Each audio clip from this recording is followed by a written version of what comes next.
Hey friend, welcome back to From Writer to Author, the podcast. I'm your host, Veronica G, and today we're tackling a subject that every writer has wrestled with. Sometimes quietly, sometimes dramatically, sometimes with snacks nearby for emotional support, and that is writer's block. But here's the thing I want to say right from the beginning. Writer's block isn't a sign that you're failing. It's not proof that you're not meant to be a writer. And it doesn't mean that you've lost your creativity, your talent, or your ability to finish this book. Writer's block is simply a message, a signal that something deeper is going on. And here's the twist that most writers don't realize. Writer's block is almost never about the writing.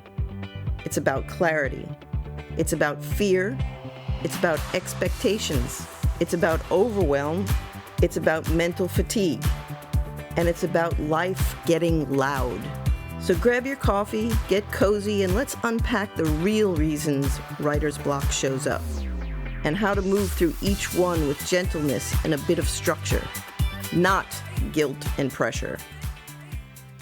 One of the biggest misconceptions about writer's block is the idea that the solution is to just try harder.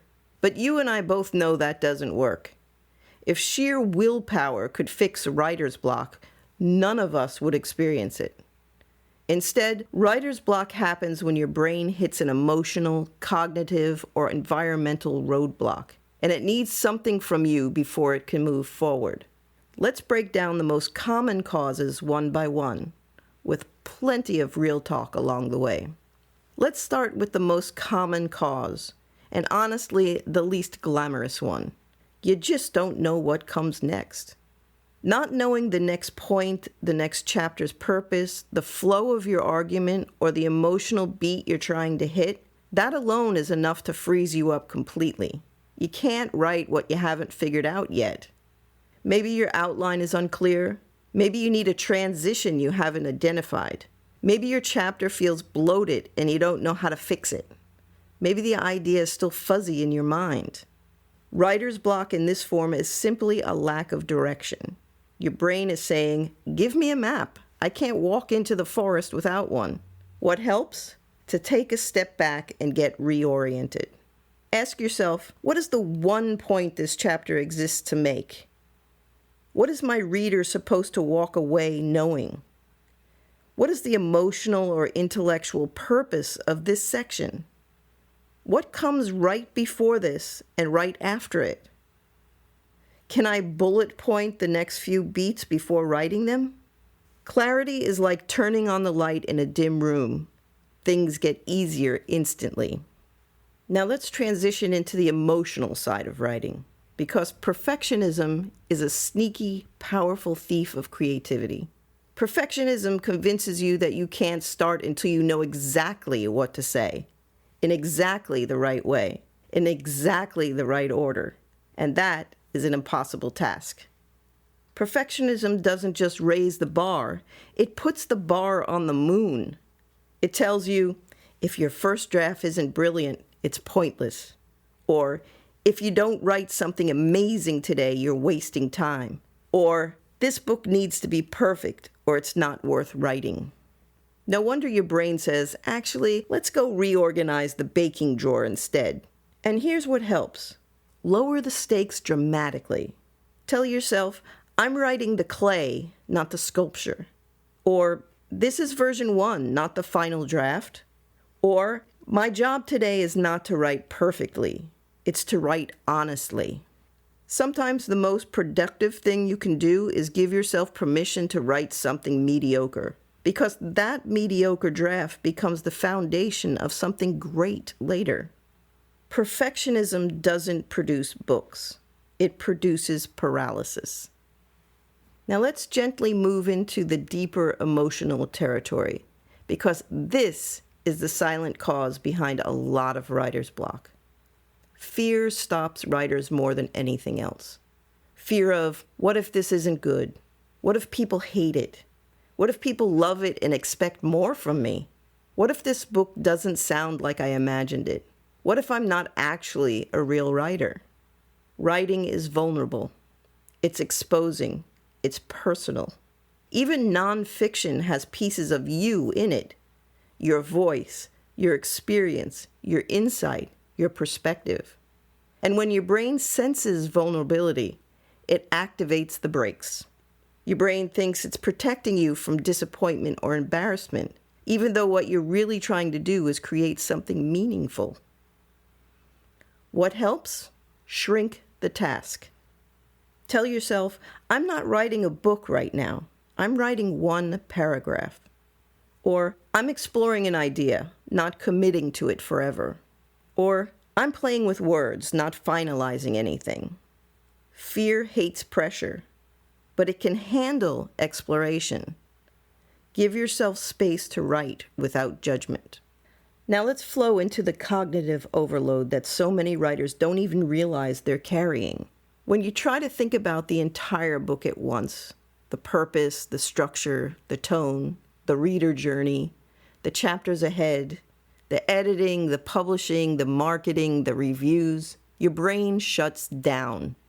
Overwhelm is not, I can't write. It's, I'm trying to carry too much. You simply cannot write while mentally holding the entire mountain. Your brain needs you to break things down. And here's what helps. Think smaller, much smaller. Instead of, I have to finish chapter 6, try, I'm going to list the 3 ideas in chapter 6. Or, I'm going to write 1 paragraph. Or, I'm going to explain 1 concept. When you shift from book to step, your brain relaxes. Overwhelm disappears when tasks shrink. Another thing that causes writer's block is burnout. Your brain is too tired to be creative. This is the section writers often skip because we don't want to admit it. Sometimes you're not blocked. You're exhausted. Writing requires mental energy, more than people realize. Creativity doesn't come from pressure. It comes from space.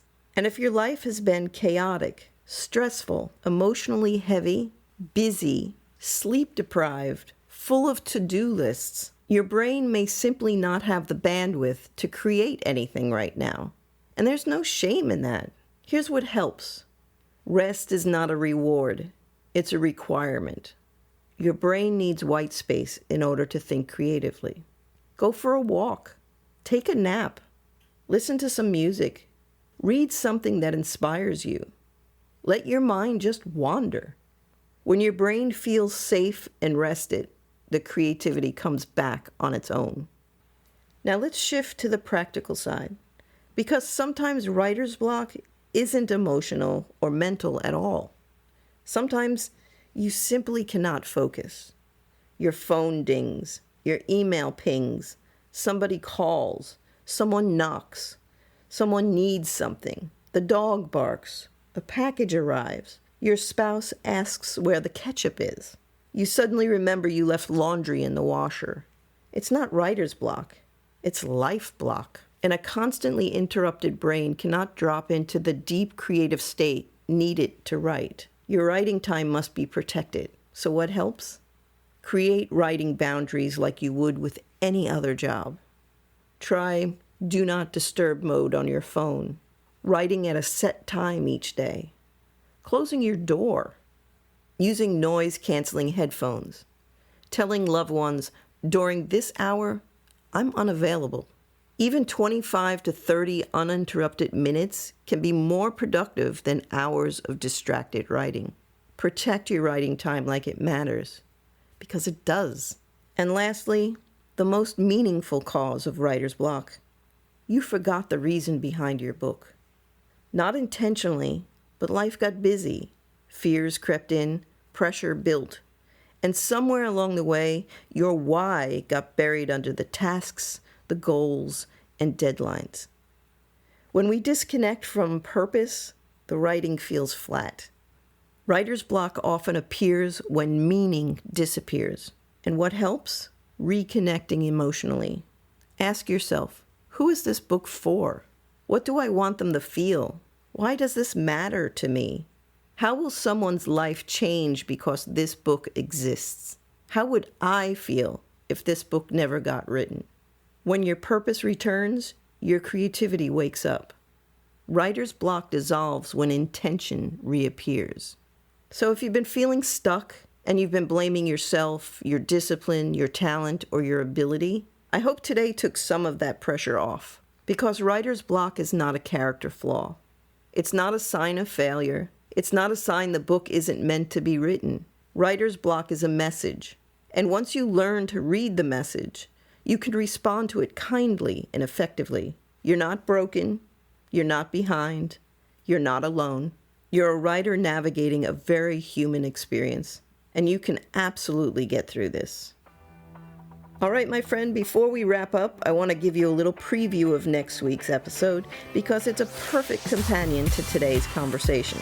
Next week, we're talking about something writers battle constantly, and it often disguises itself as writer's block. How to overcome procrastination and distractions to get your book written. That episode is going to give you real, practical tools to stay focused, set boundaries, and finish the book that's calling your name.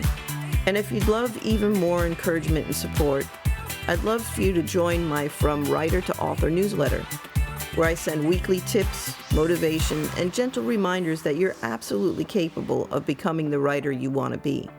And don't forget to join my private Facebook group, From Writer to Author, a self-publishing success community, where writers like you come together for guidance, support, and honest conversation without trolls or spam.